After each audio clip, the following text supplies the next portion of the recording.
Welcome back to TrippTalk Tech. Man, we got another super dope, super informative show for y'all today. We're going to be talking plant life and holistic healing, mind, body, and soul, physical, mental, and spiritual, with resources that you can find, hopefully, not too far away from where you are. We're going to be talking all this with our honored guest for today. Please help me welcome to the show, chef by profession, actually currently chefing for Hilton Inn entities in the holistic community by purpose. He's a holistic healer. Actually, in that community, he's dubbed the Bushman, the medicine man. Please help me welcome Jalen Gordon, man. Welcome to the show, man. How you doing? I'm great, man. I can't complain, man. Hey, look, at Trip Talk Tech, we love to show love to the ones who are out here that is disrupting things, making positive change in our communities. And my daughter, like I told you, I was probably talking her ear off about spirituality and eating right and planting and all of this stuff. And she mentioned your name. And when I took a look at what you were doing, man, again, shout out to you for, you know, being at your age. And I know young, old, it really doesn't matter, but to be aware. And especially at this time where, food shortages are looming. People are getting sick, they're losing their jobs, so they don't have necessarily the insurance to go the quote unquote medical route, the big pharma route that they try to make us go. And just to provide relief there, to provide information and resources for those people out there, for people even that you're doing this for now, and that your body of work, I'm sure, will live beyond you. But just we salute you and we just thank you for that work, man. And again, we want to highlight you a little bit today. Well, I appreciate that very much. I never thought I'd have people telling me they learned from me or they understood something that I said on a spiritual level because my initial plan for this, like I did this at age 7. I would go out to the low countries in Bamberg, South Carolina, and even like in Orangeburg where I'm from. But I would go out and we would get things like meat pop, which is look like a real small lime. We just eat on them, or we'll dig the flowers, pull the flowers, Hmm. or dig up some of the roots and use. But I never thought it was a rarity or something that was, I guess, different to other cultures. I just thought if I was doing it, everybody else was doing it as well. and You know, but it, that was it, it, it's funny, like you said, you don't look at it as a rarity, but I think that's where we at now, right? Just as a culture, right? I think our culture has been so stripped, and I think again that makes what you're saying. For whatever reason, you had it in you to just do it naturally, but most of us, to your point, is that's foreign, which again was culturalized to us. So again, I salute you for just bringing that back into our remembrance, and hopefully, again, we keep doing this. The message gets out, and we get that being not so foreign to go out and maybe pick something out the ground and eat it because it's good for you, right? exactly, yeah. All right, man. So look, with all that being said, let's just jump right in, man. And you just touched on it in which you replied back, but like I mentioned earlier, you're a chef now. Now I understand having to, you know, maybe go research plants for seasoning or flavoring. What plant does this or what plant does that? But uh, what made you at 7, start really eating plants or researching the medicinal purposes of them, or what guided you into that path? I see. My mom from Orangeburg, South Carolina. My dad from Bamberg, South Carolina. So Mhm. it's two Gullah regions, but it is different slightly. My dad would tell me about the maypop, which is a small fruit, and we would often trek the terrain. We would always walk. My dad would had a car, but he just preferred walking, so we'd walk every single where. And as we walked, he would teach me about certain things. He would tell me. He probably didn't realize he was teaching me, but he would tell me about some of the little crustaceans, what would be in the creeks. He'd tell me about the different, some of the different plants and how they would, how they would use them or eat them. And even the little ants that we have, like the what they call red velvet ants, real big, and they bite you, you get a fever. But he would tell me of these things, and it would always stay in here. It didn't go in this ear and go out the other one. It stayed in here, like for storage, I guess. Didn't realize that I was gonna need it. My mom, she did home health care for the community. So Mm. that's basically she would give care to the elders or anyone who had any physical ability, disabilities. Okay. So doing so, the elders and the people that she cared for loved her so much, more than their own children, sadly, Wow. because my mom was always there. So they Oh, would okay. cling to her, they would talk to her and tell her stories. And these stories often include the language, the old language that had been forgot about, Mhm. and also the healing mechanism, how they would take care of themselves when they didn't have doctors for either financial reasons or for racial reasons as well. It would Gotcha. so they knew of the old ways. So I mean old ancestral knowledge that came from their mother places, their mother places. No, Like I get what you're saying. Their origin, the way they come yeah. from. Yep. So we have some what comes from Nigeria. You can see Nigerian traces when, like, say, mothers, for example, when the baby gets fever, they Mhm. put a cloth. It's like a cloth, but it's a natural cloth. So I mean, it's nature's cloth. It's a foliage of a certain um, plant, and they wrap it around the baby's forehead, and then keep it overnight. And then when they wake up the next morning, the baby don't have fever no more. Wow. So things like that, she always come after she get off work and be like, well, I heard a phrase today, y'all, and we would be right there sitting down listening.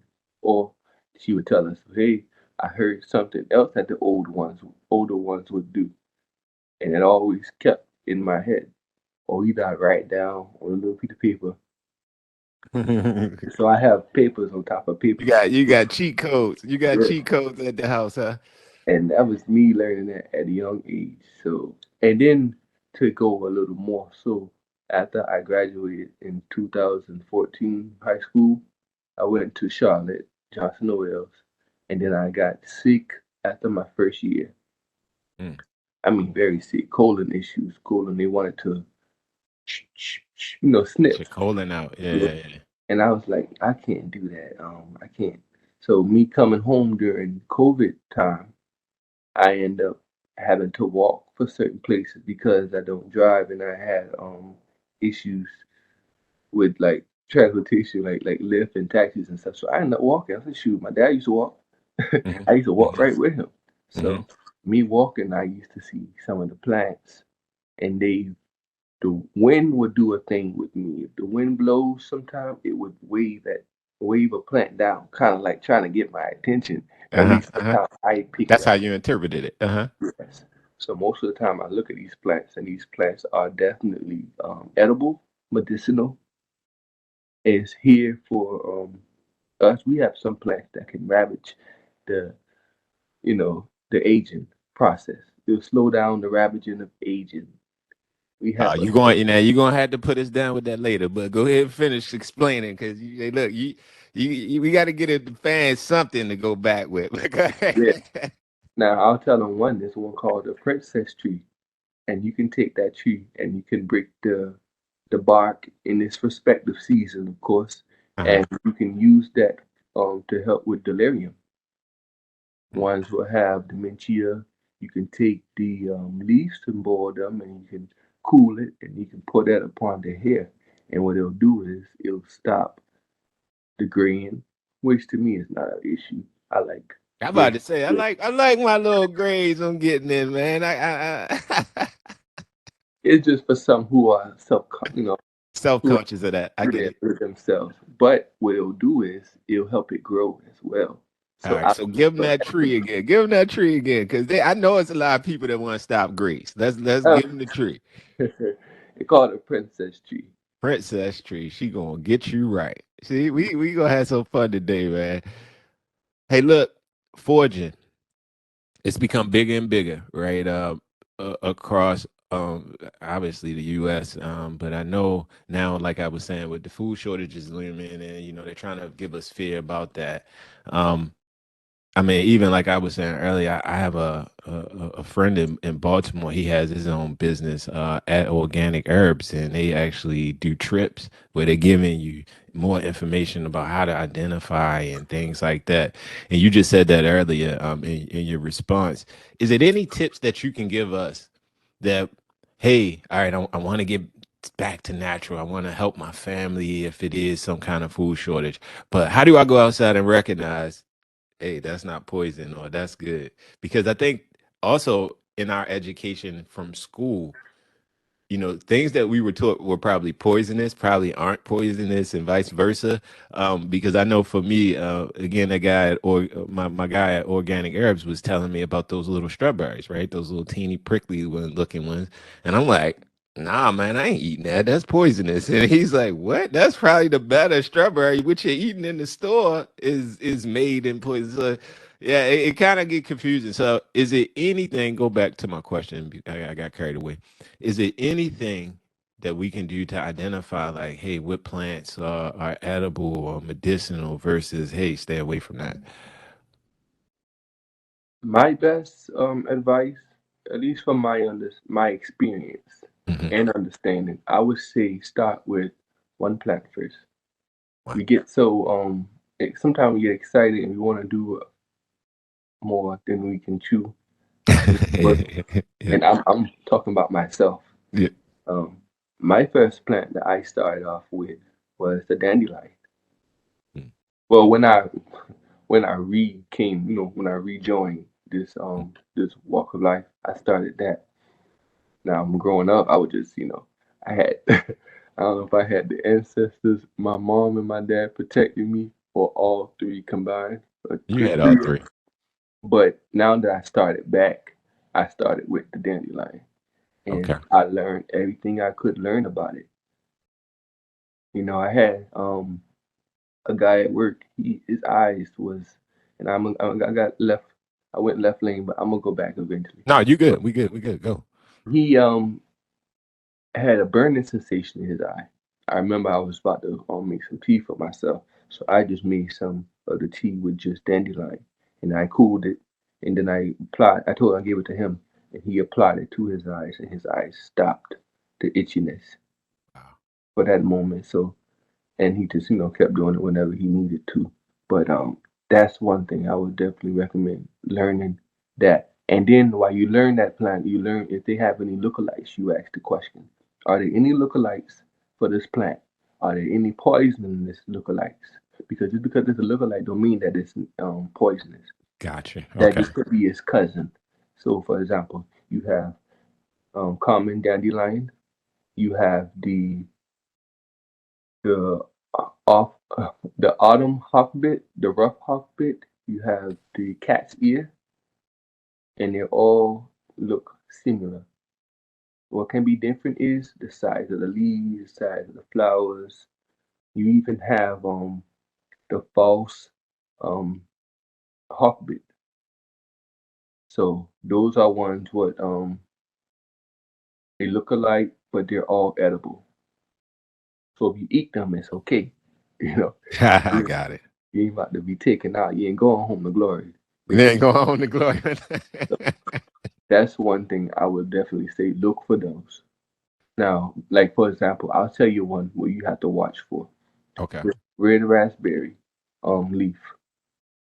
Those are very good. I mean, very people talk about it, they praise it for just the women's health, strengthening the uterus and Mhm. reproductive system, but it's good for men as well for reproductive system. Okay. Now, I was making a huge pot of tea in one of them gumbo pots, and then I realized something told me in my head. It says, "Go check the water." I checked the water, and then I realized what I thought was red raspberry was not. It was a plant called Carolina horse nettle, and those plants can knock you dead. It's toxic.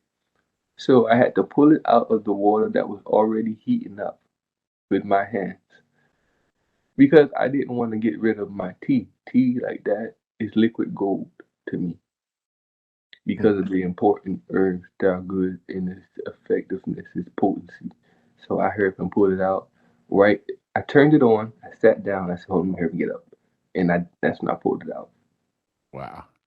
So yeah, plants like those, and you have It can some hurt. plants that can drop a horse to the ground; they'll fall dead.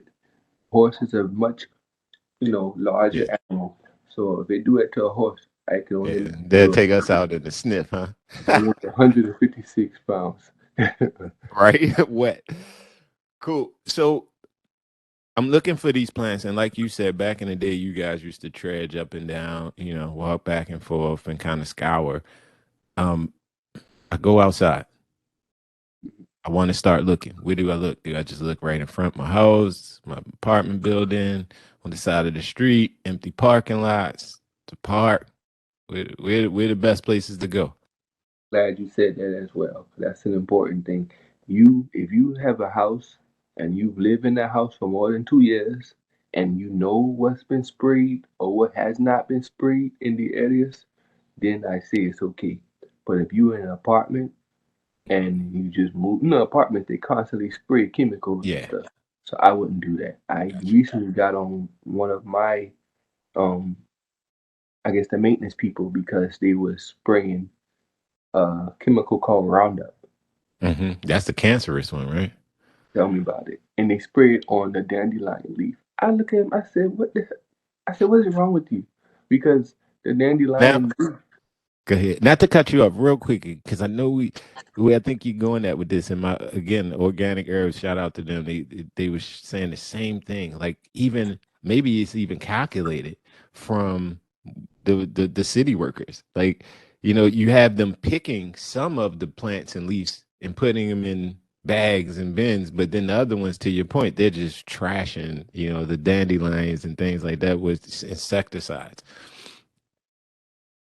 You're right about that. Like, and it's funny. I didn't even know that they would pick some and would take them to the side. So that means they know of its medicinal property. They're Yeah, not dumb.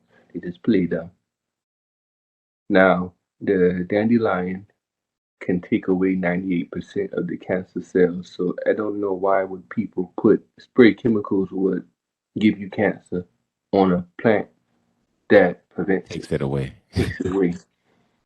So I wouldn't do that there. I would go in deep fields, Deep fields. Okay.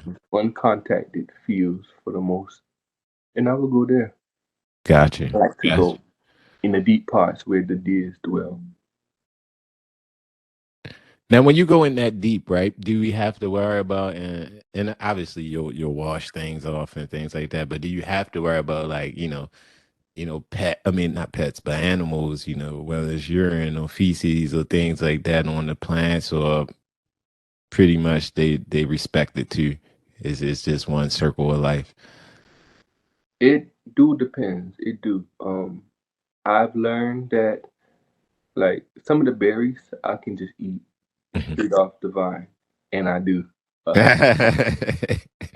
Especially in the summertime, I feel the best because of the springtime. I feel the best because of the berries, and Okay. sometimes the berries have a little like bacteria or so on it, very very small, but when you eat it or so, it's harmless for humans for the most part. If it's in deep parts Mm. of the areas, it's harmless.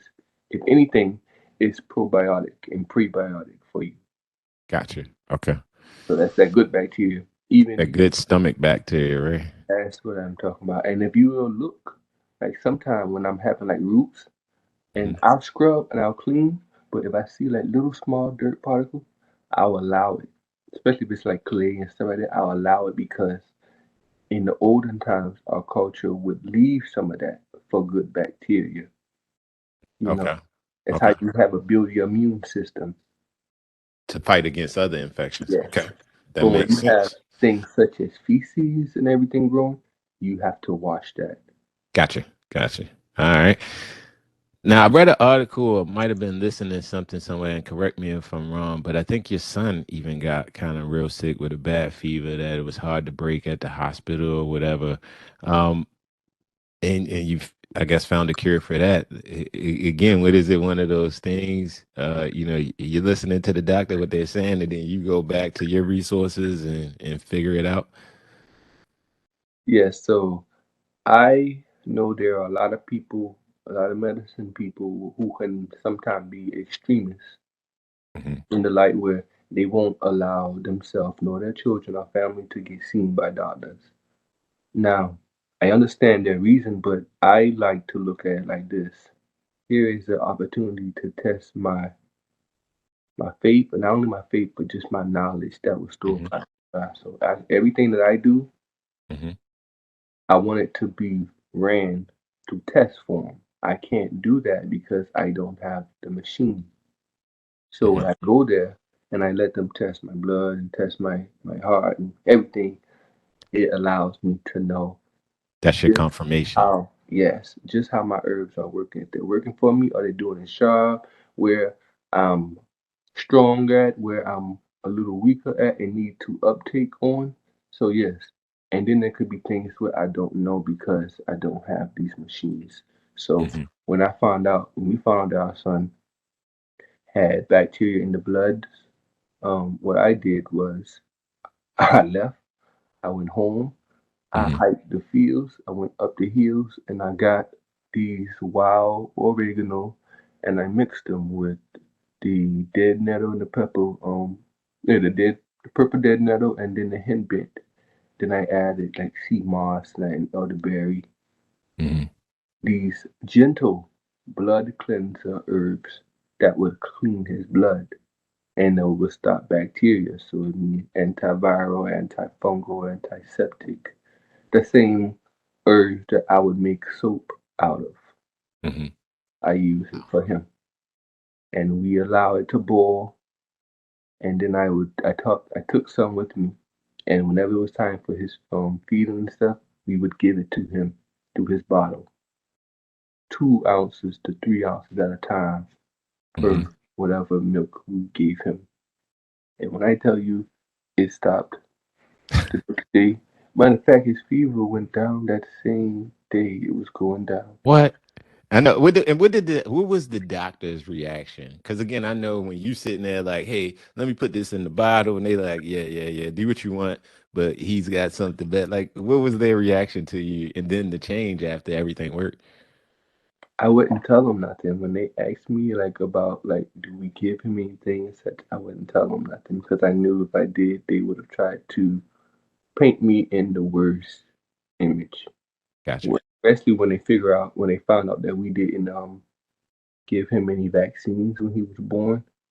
Ah, Not one. because that's the first thing they'll try to blame. Well, you should Oh, have it's did just this. like you didn't give. And they tried to test him for COVID multiple times, and it came Just back wasn't it. It negative. just wasn't it. They wanted it to be so bad because they kept him for almost 5 days, and it was so annoying. It was so frustrating. I could see it in your face as a dad. It's just like almost that helpless. I see the helplessness, when you say that. But hey, you came through, man. And see, they have these little cage-like things for children, and I just didn't like had them seem like I was at the Riverbank Zoo or something, looking at my own child in a in Okay. the cage. I didn't like that. I was ready for him to To go. go. Wow, man. That's some So testimony. his bacteria stopped growing, Mhm. which was good, and they still kind of wanted to keep him so, but they allowed us to finally take him home. Wow. And then from on that part, I just gave him more immune boosting herbs, which would protect him from anything that could have been at that hospital. Got you. Because I started giving him herbs at 3 months old. Hmm. That's now what herbs do we give a young kid coming up to help build their immunity up? I would give him or give them dandelion leaf a good thing. I would give them mullein, Mullen, elderberry, elderberry. Okay. um, the elderflower. I would give as well, especially when they have fevers, stuffy nose. Yes, I would definitely give them that. Chamomile after they're 6 months old. Chamomile. Okay. Mhm. After 6 months. Yarrow, I give them. Yarrow. Now, where do we get yarrow from? Yeah. All right, we'll come back to that. Hey, look, see that some of these things like, all right, I can get the dandelion. I can yarrow. I don't know about that. But are these things you can probably order or hook up with some type of holistic person and get? Holistic person, more possible, more possible. Ordering probably too. Only thing I would say is certain regions where they do things Mhm. aren't in this pure form. So whenever Gotcha. I'll give you an example, I'll never buy burdock from places like in the Asian region because Gotcha. a lot of times they do hybrids and it's just not.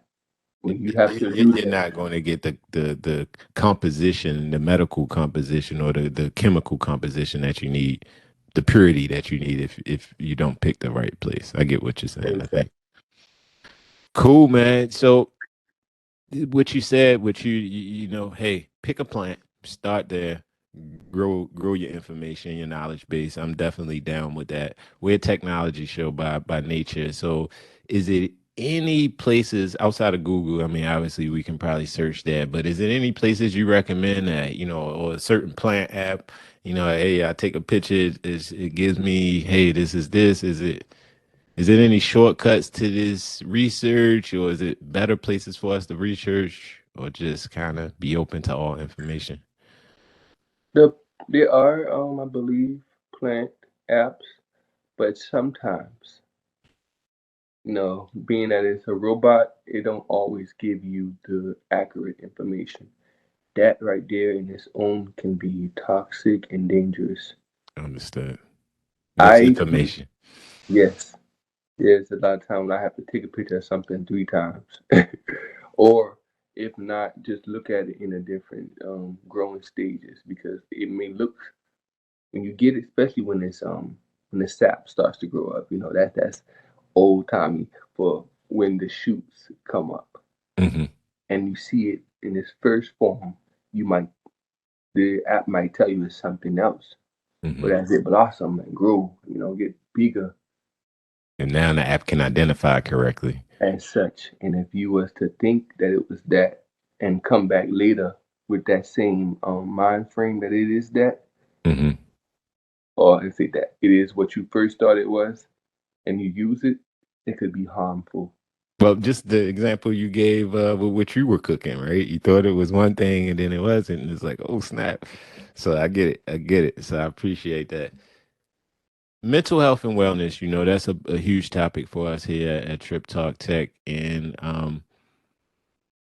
my question with it along those lines is it any plant or any kind of plant that we can make into a tea or things like that that can help us or ease depression and anxiety? Maybe something we can hit in the morning before we hit our day to kind of calm us down. Is it any particular plants or roots that probably work better for anxiety and depression? Because that's a huge topic. Yeah, so one chamomile is very good for calming you. You Okay. know, No. that's a Okay. good one. The passion flower is good. It's sedative. So the ones that can calm you will more likely have sedative properties to it. Okay. But you have to be aware if you're gonna like do things like drive or so. Not to say it's gonna have you all the way out, off your rocker, Mm-hmm. but it will definitely calm the nerves. So a lot of Gotcha. herbs that's good for a lot of herbs that are good for like the central nerves or just depression. So I have this tincture. It's called Happiness or Calm You Down. That's just the name, a long name, but it's very good for grief. So when one experience loss of a loved one, Yes. I recommend using that one there. And And what then is that called again? happiness will calm you down. All right. And that's something, a product that you sell, a tea that you sell? A product that I've made. I never sold it before. Ah. I do a lot of experimenting in the lab, All mind you, right. before I actually give it out. But All right. Well, Trip Talk Tech need to be on your lab rat list. And we're definitely we can vet some of these teas out for you guys. so it has sedative flowers that Okay. can, I call them sedative or trippy like flowers that can put you in the spirit in a great mood. You just be happy for no reason. It'll also help relieve headaches because people don't realize it. You know, when you're crying so much, that that pressure allows headaches. So people who cry after they would come back from their tears and they're okay, they realize they have a tremendous headache. Mhm. So that's why I add that, to help them. So it'll put you in a great spirit and it'll relieve you of headaches or inflammation in the head/brain. Wow. Man, that's a lot of info, man. So I know you provide a lot of help for your clients and that come and consult to you on the holistic side. I mean, you've helped people with COVID, you've helped them with the rhinovirus, you helped them with UTIs, you've helped babies. I mean, you talked about some of the things baby can herb up to strengthen themselves. Gastrointestinal, eczema, the list goes on, low iron. How does being that medicine man, the bushman, as they call you, how does that in those clients, what you do for them, tie into your overall purpose? Because even just what you said, right? You even got to mix up a tea and yeah, you play around with it to make people feel better, but it's not about the money. You ain't sold none yet. So how does this tie into your life purpose? Well, that is a good question. I didn't realize that I'd be doing this. I didn't realize that I would want to quit my job that I went to school for. I mean, and I'm pretty sure you understand Johnson and Wales tuition. Well, too much, but go ahead. Yes. So I never thought that I would take that risk and put myself, you know, needing, well, taking out loans for school, then not even wanting to go for that same thing anymore. Like Mhm. living a life which I could have easily learned just hanging around some of the elders that already had the medicine mentality. So I don't want to work anymore. Not for Understood. public. I'm ready to work for myself. I'm ready to clock in, you know, when I'm going out by the water. That's me clocking in, There you jumping in go. the water, grabbing elderberry or grabbing these plants that grow there. So I miss that. So I don't know if I answered your question, but me doing that has made purpose to my life. You know, when I That's what's worked up. at a place, I've had the best jobs. I worked at Disney. I've worked at Panther Stadium. I worked at Augusta Masters. Oh, the Masters, Augusta Nationals, man. You've been there. You've been all over. You know, I've even worked in two well-renowned spots in Charleston, restaurants in Charleston, Okay. steakhouses, and I could have gone up that career ladder, but with me realizing that's not something I wanted anymore, I looked at the culinary industry as a slave house, the big house, if you will. I felt like, at I least got when it come to me, I felt like I was a house Negro. And I didn't you. get the Okay. respect I deserved, nor could I climb up the career ladder like I wanted to. Okay. And me doing that, it affected me mentally and it just made me sick, having to stand on the line all day, not being allowed to sit down and rest. I got sick that way. So even now, I can't work late at night. I work in the morning, but me working late at night, it affects my mood, it affects my belly, it affects all of that. So when I go out into these woods, no matter how hot it is, no matter how dangerous it is, I'm It's at peace. cleansing. So one thing you said there, and I don't want that to get lost, right? You said you felt sick almost when you were in a position where, again, basically kind of going against your soul, right? It's like, yeah, you're working, you're doing what you got to do, you're paying your bills, you actually, like you said, you're trying to make right on this investment that you put into with, your school. But and the point I'm trying to get out of this is sometimes, yeah, everything lines up and looks like we should be in these certain spots, and but if it don't align with our soul, you'll know, right? Like you said, you'll get sick. It'll go against you to a point where you got to do something different. And hey, I salute you for going with that. And in my experience, it's only been the people that take risks and do what's in their heart, they get what they want. So obviously you obviously on that path, and just keep going on that. And I guess with that, what's next for Jalen, man? We almost done, but what's next? What you got going on? And it sounds like you got exciting things coming up. Yes, I'm always working. That's what I can say now about me. I'm Hmm. not at work. I'm either in the woods, in the water, climbing up the trees just to get some of these high top berries or fruit pods that grow up there or the flowers. So I used to watch Discovery Channel with my Hmm. dad. And I used to see these men from different cultures climbing up or doing all these, and they would talk to the cameras in their native tongue, and they would spit it back out in the English, Hmm. and it would tell us how they were, exactly what they were doing. And I just always wanted to be an explorer. Like that's what I really wanted to do, be able to be an explorer, go to different areas and such. But then it's just something that just lost. It got lost into my own will, at least. I forgot about wanting to do that. So with me doing this, I see it's like I have my dad next to me. He's not here anymore, That's but what's up, I man. have him next to me, and he's like, in a sense, like I don't want to say guiding, but he's definitely is reminding me of the path that we used to take or the knowledge that I just learned. Or I can hear my mom talk when I see certain plants.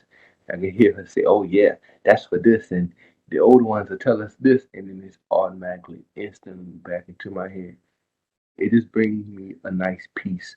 I don't like the discrimination that comes. Like I almost went, I had the police mess with me last last month Hmm. going to get elderflower, and because of that, he couldn't because he went there for a quote unquote call he got, and when all of that got turned around and found out that he was not being truthfully, they had to let him go. And then when I went about calling his superior and filed a report, the next day I came back and they chopped down the field. And that Yep. happened Same, twice. same thing again. Like I was saying, my man was saying the same thing. The city officials here, when they realize you messing with stuff, they come in and they pesticiding it the next day, or they running it over, the crops over. It's crazy. And that's why I don't want to tell people what I'm doing. It's not so that I'm trying to hide the culture, but it's because I'm trying to keep it Protected. protected. So you may see me out here working, or you may see me at the house making baskets as I'm sitting outside the TV. So Ah, getting they it try to in. do it underneath so people will be like, what is he doing? What is he doing? But or writing as well. I have a manuscript that I've been working on since 2014, Oh, and I okay. took a big break, a big pause because I could not find any inspiration. The story wasn't appealing to me. I didn't realize it until maybe a year ago that this journey that I was on, I was writing it. Before I actually grabbed the pen, I was living it. So now I know how to write it. So this right That's here pushing is it all down. yes. I'm walking the story. I just gotta put it on. pencil now. Man, it's one thing that I can't say that you have been blessed with, and just listening to your story is those stories. And you got direct access and knowledge from the ancestors. You know, ancestors that might not even be ancestors directly connected to you, but you got that wisdom passed down, and like you said, that don't never go anywhere. That'll be in your subconscious forever. So, I mean, again, man, again, we trying to ploy and encourage you to keep doing what you're doing, so you can get that out. So again, we can all benefit from that, man, and pass it back on down to our other generations help. So, man, appreciate you, bro. We gotta ask you though before you get out of here. We ask all our guests, man, favorite pair of tennis of all time. You did a lot of walking, so I know you had some tennis shoes that you wore back and forth and up and down, and it was some comfortable ones. My Favorite favorite. pair. Hmm, I shouldn't have these as a favorite pair because I shouldn't be wearing them out there. But Uh-huh. I do like when I get to wear like the boots, like the Tims or so. Okay. All right. You like the butters? Yeah. So and then even sometimes I be wearing my so all right. Sometimes Oh, I you wear good. my clogs. Your Which claw. Hey, ain't nothing wrong with the claws. The claws are comfortable. and then recently I started putting on these little slides. But I say I gotta stop that. I be going in territory where it's the snakes and About to stuff. Yeah, I'm about to say, man, you tearing your feet up out there going through with slides on. I know, but Don't miss a rock and roll over. Good gracious. this the same one who will see an alligator snapping turtle and jump right in the water to chase it. I've been doing that since I was at least 12 years old. Something is Something wrong with you? Nah. something wrong. We ain't gonna say that. We ain't gonna say that. We gonna say you got insight that we don't have. Yeah, so I look at things a little different. I remind myself that I'm a country boy that lived in the city his whole life. Only part Okay. I lived in a low country in the country part, like when I was younger, but for most of my upbringing, I lived in the city and I always had that country life mentality because of my my parents and the areas and where their mothers so lived. I would always be there, but when I leave my head, I'm back in like the city.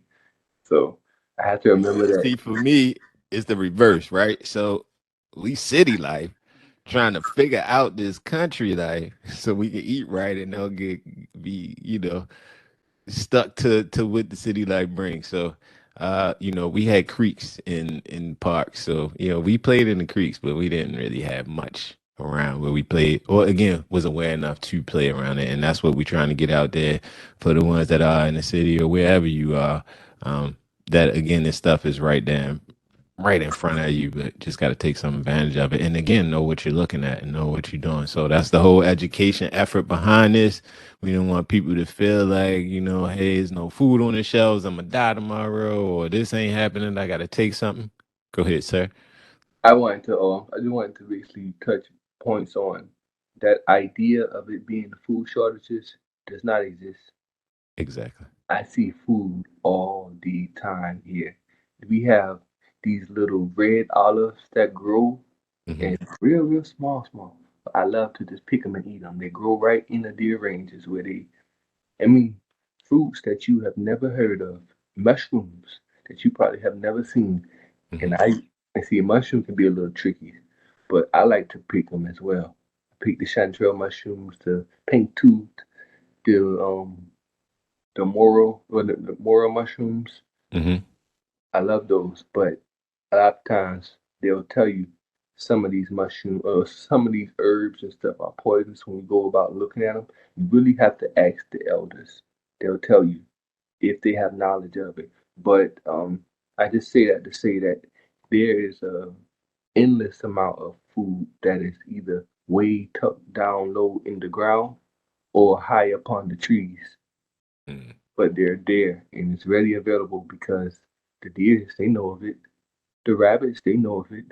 And that's another thing when you watch um, plant life, when you watch wildlife as well, you Hmm. will see the foods that some of the animals eat. I watch a rabbit and a deer eat a Mhm. certain part, a type of berry, and I said, I went to go Google it, and it gives you energy.